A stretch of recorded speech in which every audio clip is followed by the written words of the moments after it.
নমস্কাৰ বন্ধু বান্ধৱীসকল, মই ৰঞ্জুনে মোৰ এটা নতুন ভিডিঅ'লৈ আপোনালোকক পুনৰ স্বাগতম জনালোঁ। আজিৰ ভিডিঅ'টোত আপোনালোকৰ বাবে লৈ আহিছোঁ এটা সুন্দৰ ৰেচিপি। সজিনাটো চাগে সকলোৰে প্ৰিয়, মোৰ হ'লে খুব প্ৰিয়। আজি সজিনাৰ এটা চিম্পল ৰেচিপি দিওঁ বুলি ভাবিলোঁ। আহকচোন। তাৰ কাৰণে ৰেডি কৰিছোঁ দেখিছেনে, এখন ক'লা সৰিয়হ, আদা কেইটুকুৰমান, জলকীয়া আৰু বিলাহী। ইয়াৰ বাহিৰে মই একো নিদিওঁ মানে হালধি নিমখ দিম, কিন্তু মছলা হিচাপে একো ব্যৱহাৰ নকৰোঁ। এয়া দেখিছে, কেৰাহীখন গৰম হৈ গ'ল আৰু কেৰাহীত অলপ তেল দিলোঁ। যিহেতু মই সজিনাখিনি আগতেই ৰেডি কৰি ৰাখি লৈছিলোঁ, কাটা মেলা সেইবোৰ আপোনালোকক জাষ্ট নেদেখুৱালোঁ। আৰু এতিয়া ধুনীয়াকৈ সজিনা আৰু এটা আলু দি দিছোঁ। মোৰ আকৌ আলু সকলো চব্জিত দিবই লাগিব, আলুটো মই ভালেই পাওঁ। এয়া সজিনাখিনি অকণমান যিটো কেঁচা গোন্ধ, সেই গোন্ধটো যোৱালৈকে সজিনাখিনি কম জুইত ভাজি ল'ম। এইফালে আকৌ বিলাহীৰ পেষ্ট ৰেডি কৰি ৰাখিলোঁ। দেখিছে নহয়, বিলাহীৰ পেষ্টখিনি হৈ গ'ল।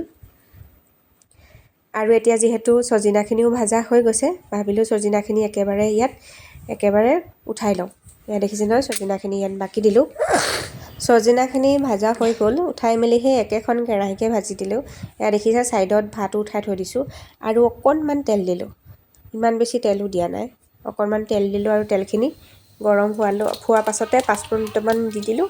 যেতিয়া পাঁচফোৰণকেইটা ভালকৈ ফুটি উঠিছে, যিখিনি পেষ্ট বনাই থৈছিলোঁ, পেষ্টখিনি মই একেলগে বনোৱা নাই। এইটো কথা মনত ৰাখিব যে বিলাহীখিনি অলপ বেছিকৈ ভাজিব লাগিব আৰু সৰিয়হটো ইমান বেছিকৈ ভাজিব নালাগে। সেইকাৰণে বিলাহী পেষ্টটো এক্সট্ৰাকৈ কৰিছিলোঁ আৰু যিখিনি সৰিয়হ, আদা আৰু জলকীয়া তাৰ পেষ্টটো এক্সট্ৰাকৈ কৰিছিলোঁ। এয়া প্ৰথম বিলাহীখিনি ভাজি আছোঁ। দেখিছে নহয়, বিলাহীখিনি যেতিয়া তেলটো ওপৰলৈ উঠি আহিছে, দেখিছে নহয়, এতিয়া মই সৰিয়হ, আদা আৰু জলকীয়াৰ যিটো পেষ্ট, সেই পেষ্টটো ইয়াত দি দিলোঁ। এতিয়া অকণ গেছটো বঢ়াই দিলোঁ। এতিয়া সোৱাদ অনুসৰি নিমখ, হালধি দি দিছোঁ। নিমখটো অকণ কমাই দিছোঁ, যিহেতু যদি নিমখটো বেছি হয় কমাবতো নোৱাৰি, যদি কম হয় দিব পাৰি, কোনো কথা নাই। সেইকাৰণে সদায় মই নিমখটো কমাই দিওঁ। এতিয়া ধুনীয়াকৈ অকণমান সময় ঢাকি দিলোঁ। ঢাকি দি মেলি এয়া দেখিছে নহয়, অকণমান ডাঙৰকৈ যেতিয়া উতলটো আহিছে, এই সজিনাখিনি দি দিলোঁ। যিহেতু সজিনাখিনি ভালকৈ সিজা নাছিলে, এতিয়া ইয়াতে ভালকৈ সিজিবলৈ দিম।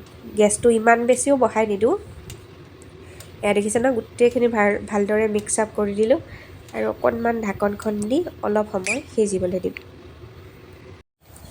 যিহেতু সজিনাখিনি অকণমান সময় সিজিবলৈ দিলোঁ, এতিয়া অকণমান যিহেতু তলত লাগি থৈছে, সেইকাৰণে অকণমান গৰম পানী দি দিলোঁ। ঠাণ্ডা পানী দিয়া নাই, গৰম পানী দি দিছোঁ। এয়া দেখিছে নহয়, এতিয়া অকণ লৰাই দিছোঁ। তাৰপাছতে আমাৰ সজিনাৰ ৰেডিয়ে হ'ব আৰু। এয়া আমাৰ সজিনাৰ চব্জি ৰেডি হৈ গ'ল। এয়া বাঢ়ি মেলি আনিলোঁ খাবৰ কাৰণে। গতিকে ভিডিঅ'টো কেনেকুৱা পালে, আপোনালোকে যদি ভাল পালে লাইক, কমেণ্ট আৰু শ্বেয়াৰ কৰিবলৈ একদম নাপাহৰিব। অকণমান যদি চাইছে, অকণমান আহি পুটুককৈ মৰম অকণ দি যাব।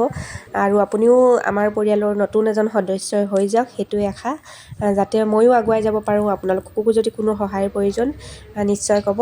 একেলগে আগুৱাই যাওঁ হাতে হাত ধৰি। গতিকে আজিলৈ আহিছোঁ, বাই।